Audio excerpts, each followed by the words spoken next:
So prior to coming awake, I struggled with a question in history. And the question was this: why have there been so many undeclared wars in the United States?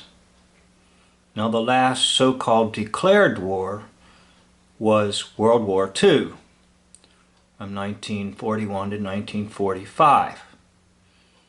Now, this is author, lecturer Howard Zinn, and Howard Zinn is going to take on that question, but I'm going to add some commentary with it. Now, let me just say as a preface, I'm not sure if Howard Zinn is controlled opposition or not. I haven't done any research on him, but the general axiom is it's always controlled opposition. So even if this individual is controlled opposition, the question has interested me for a long time. And I've never really heard anybody even try to take on the question. So at least he takes it on. Let's listen in to Howard Zinn in his lecture series, Bringing Democracy Alive. A bill passed eliminating habeas corpus and creating the possibility that anybody in the United States, anybody, citizen, non-citizen, anybody can be picked up and designated by somebody who has been designated by either Bush or Rumsfeld, designated as an unlawful enemy combatant. And there'll be no recourse and no questions to be asked, no trials, no evidence, no due process, picked up and put away and not heard from again. Okay, I think he's referring to this called the Patriot Act, which is really wonderful.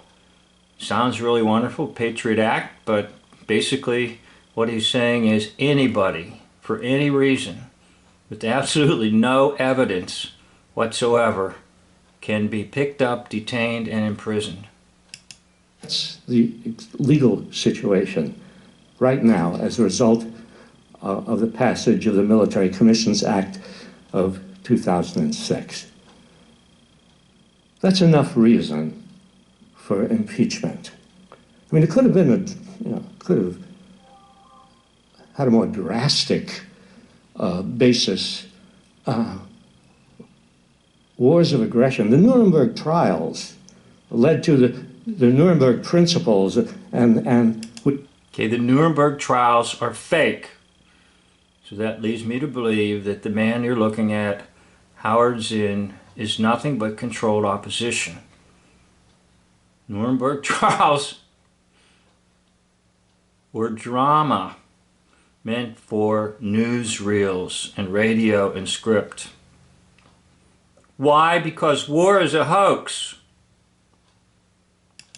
Which the United States was a signatory to, and for which the Nazi leaders were put on trial and hanged for wars of aggression.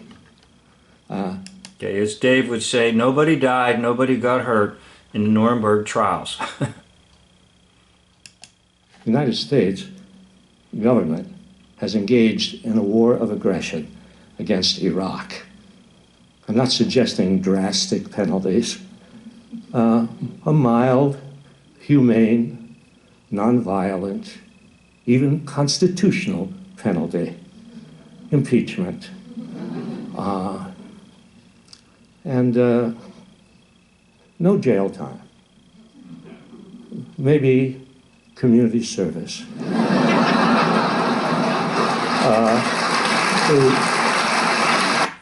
Okay, so anytime you've got like a very serious subject like that and then you've got laughs, it does lead you to the conclusion that it's all staged, because the speaker becomes a comedian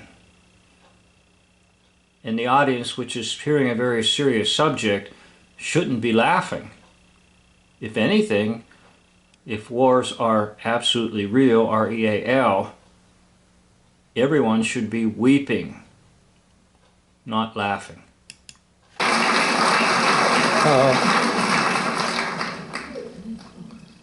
George Bush, a year working at a homeless shelter to just show him that there are people in the United States who don't live on ranches. And we'd have maybe Cheney at the same center to tell Bush what to do.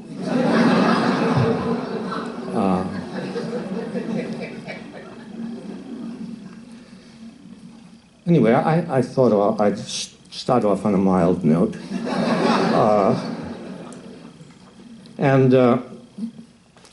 But I will talk about bringing democracy alive. I guess it'll be a theme throughout whatever I say. I want to read to you something that I came across.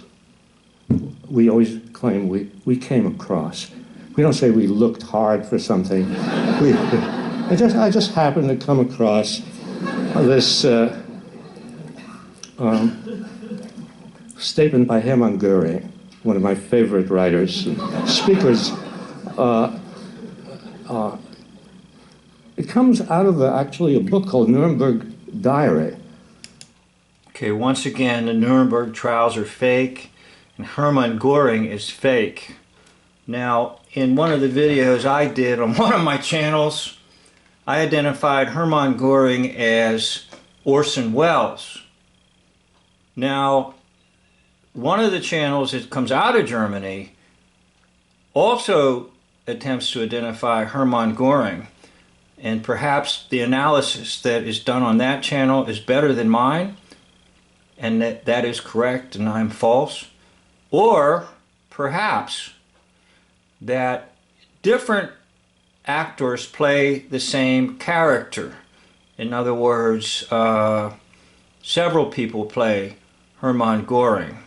Now, it's not impossible because of makeup and prosthetics and costuming and everything, so it doesn't really matter.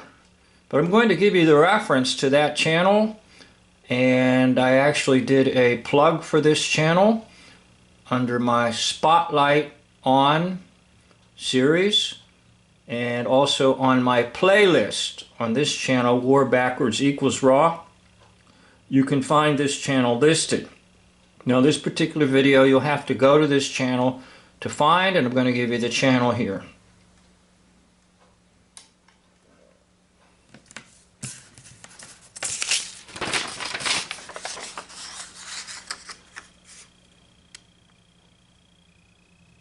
Okay, on that channel, the host of the channel, the creator of the channel, does an excellent job of identifying Hermann Goering with the actor-based reality as it would have come out of Germany. So perhaps that is far better than my analysis, which I pin Hermann Goering as Orson Welles. But let's continue on here. Was written by a man who was a psychologist who at the time of the Nuremberg trials was given the job of interviewing the top Nazi leaders who were in prison. And he took notes from these interviews.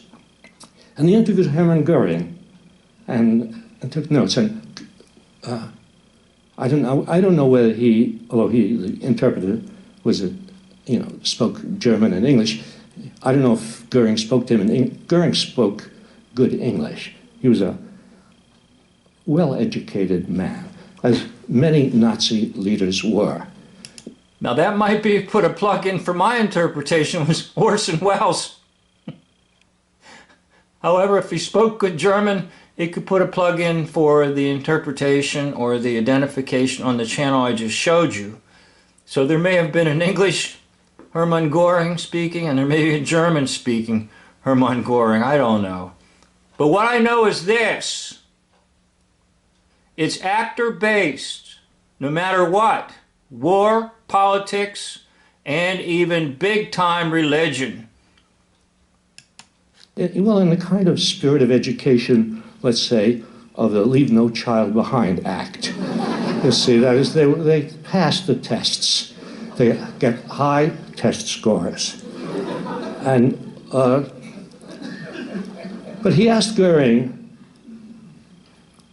how come you were able to bring the German people into this obviously horrible situation, this war which led to millions of them dying and utter defeat? And according to his notes, this is what Goering... Okay, once again, echoing Dave J., nobody died, nobody got hurt. Basically the way they say so. Now, in any so-called war, there will be accidents, there will be natural deaths.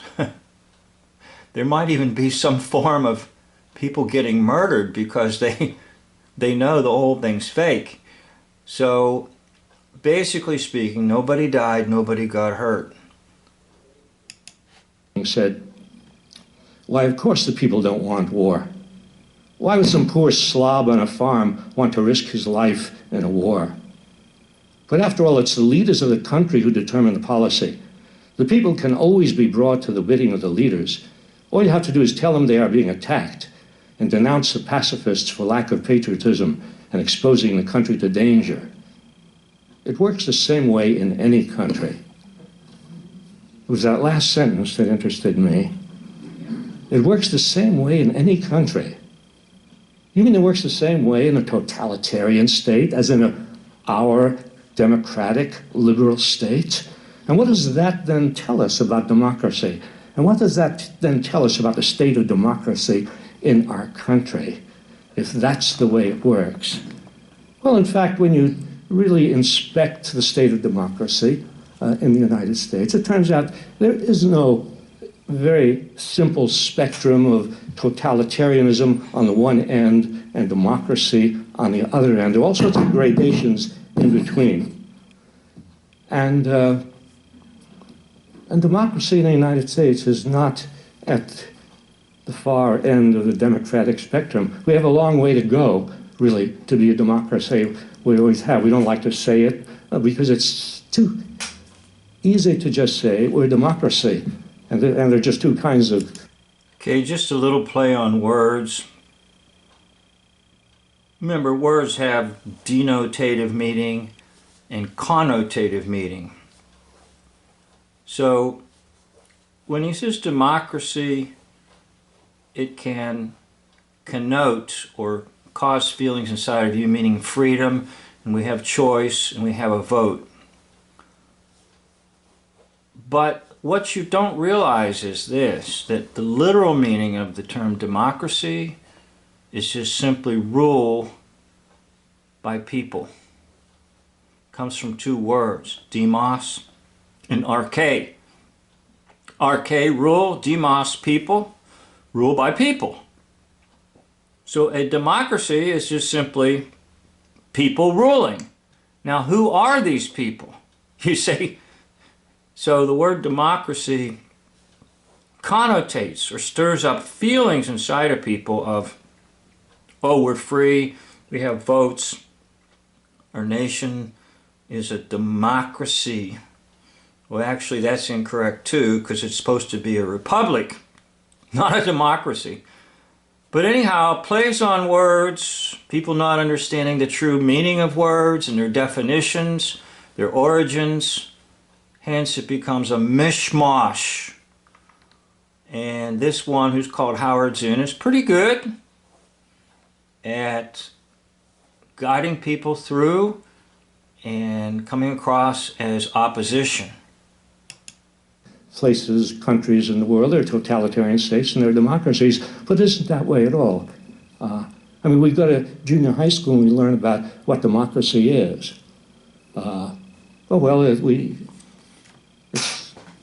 We live in a democracy. How do we know? Well, we have a constitution. We have three branches of government. I remember them putting those figures, those drawings on the board. Then we have checks and balances, and they have the arrows going back and forth, executive, legislative, judicial. It was entrancing. Now notice the play on words. It was entrancing, meaning you've come under the spell of the false system of three branches. Branches of what? The tree of the knowledge of good and evil.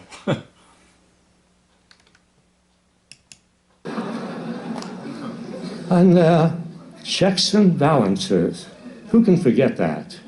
And if one branch of the government does something bad, it will be checked by another branch. It means nothing can go wrong. Well, because then you grow up and you get out in the world and maybe you study a little and you look around and you find, no, checks and balances doesn't really work.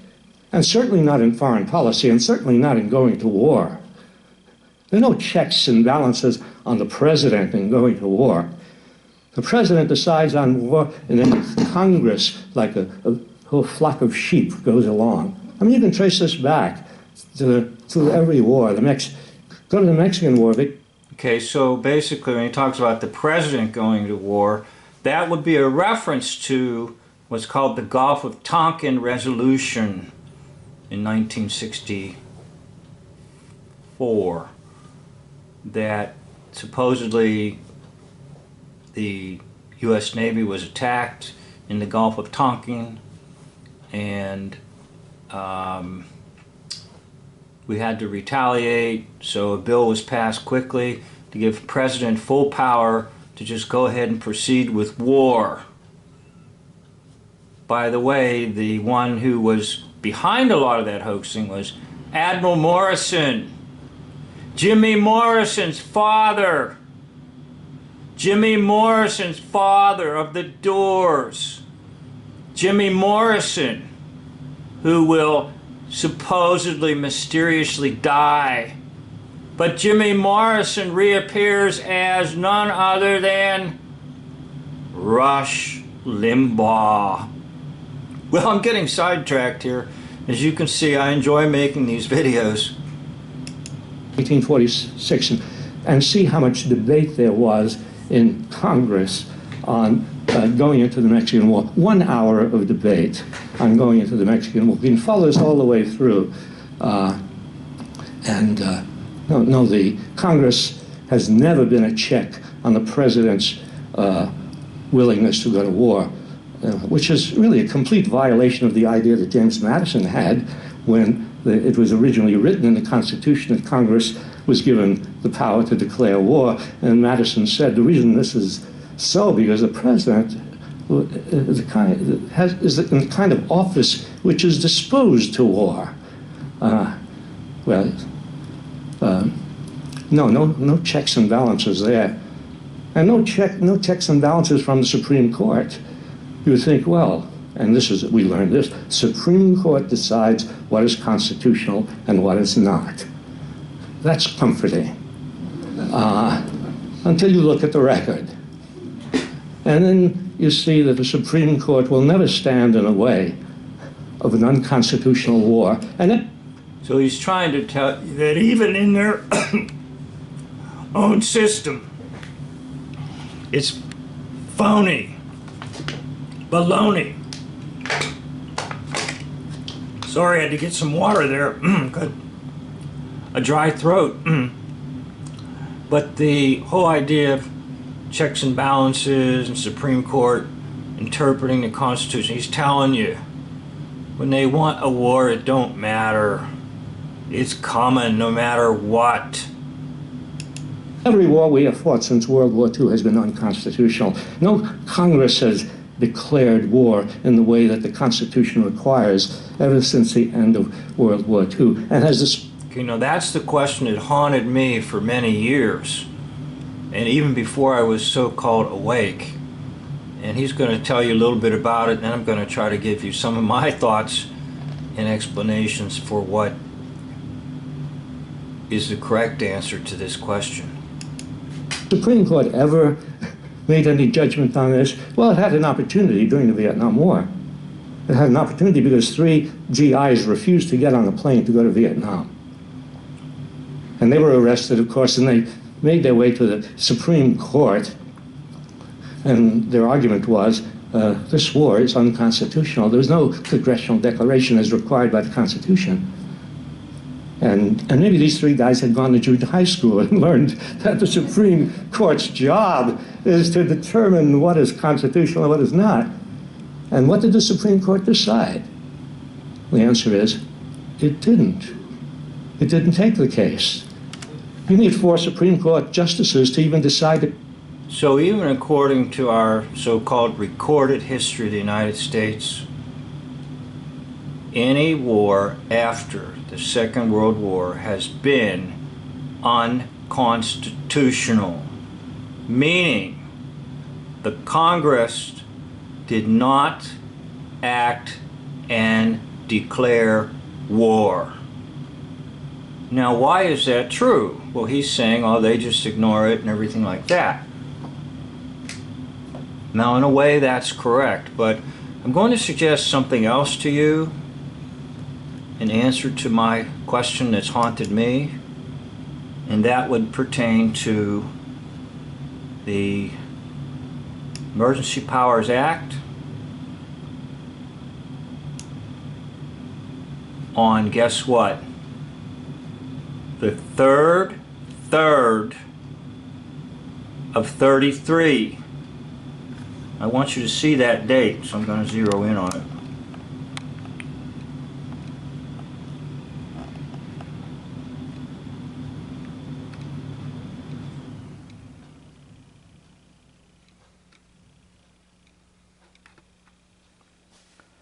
The third 3 of the 3rd month of 33. That is the 9th of March, 1933. Now, what happened on that? They just talk about it being the Emergency Banking Act, but it's more than that. Okay? It's much more than that. There's a reference to it, an actual reference.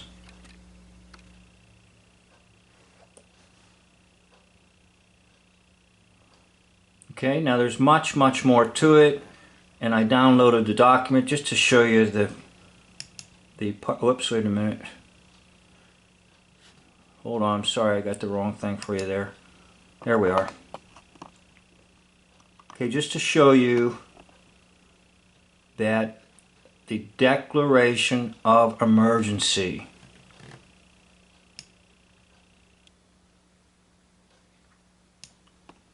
now, I've mentioned this before in other videos that basically speaking, on March the 9th, 1933, anything and everything you ever thought was true about the United States is gone.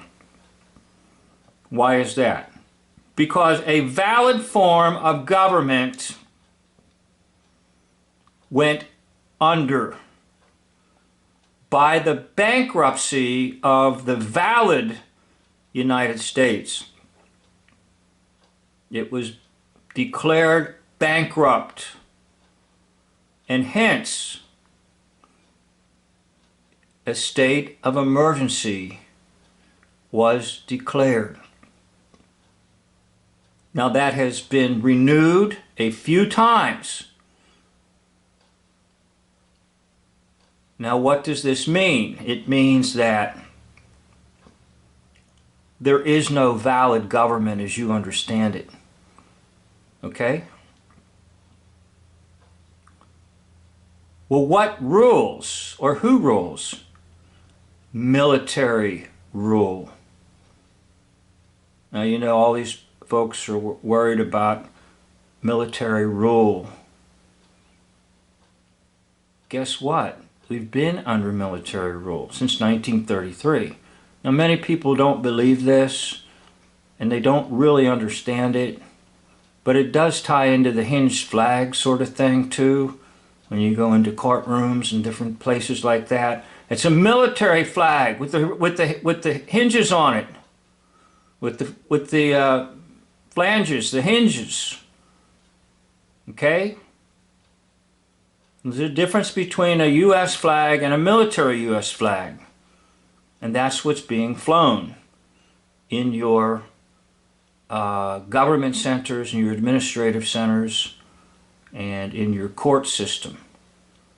So ultimately speaking, because valid government went under due to bankruptcy, you have a system of invalid government. Now on my channel, War Backwards is Raw. You can find the very first video I ever did called The 80-Year War Cycle. Now there are 3 cycles: a war cycle, a constitution cycle, and a corporation cycle. And these 3 cycles work together a lot like an old watch with the gears in a watch. Okay, they're like 3 different gears all tied together as a mechanism. And that can explain a lot. In fact, I'm probably going to do a video on that to show you more clearly how the 3 cycles work together. But back to why has there been wars that have not been declared by the Congress? There's no need to, because basically there is no Congress. Oh, I know, you watch them on television. Oh, I know, you can go to their web pages and stuff. They're basically phonies. Congress and the Senate, all of it. Why? Because of the bankruptcy and the Emergency Powers Act of 1933. Now that's why there's never been a need to declare a war after World War II. In fact, World War II could have gone undeclared, but they were still hoaxing the public by having what people thought was a valid Congress, a valid Senate, even a valid president, when it's all been a scam from day one, going all the way back in American history to none other than George Washington, who's really just the image of King George III. Well, I've rattled on, and once again, if you get to the end of my videos, I really want to thank you. And even if you don't get to the end of my videos, I still really want to thank you. This concludes the video.